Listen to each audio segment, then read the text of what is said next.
Tanınmış jurnalist Xoşqədəm Hidayət qızına ağır itki anası vəfat etdi. Azərbaycanın tanınmış televiziya simalarından biri, əməkdar jurnalist Xoşqədəm Hidayət qızı ailəsində baş verən acı itki ilə gündəmə gəlib.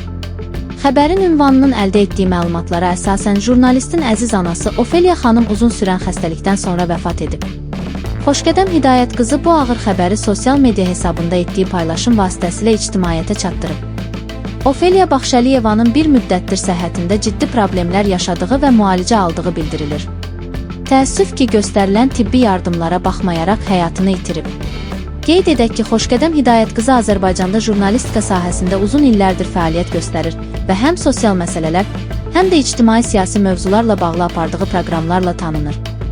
Bu ağır gündə biz də mərhuməyə Allahdan rəhmət, yaxınlarına isə səbir və dözüm arzu edirik.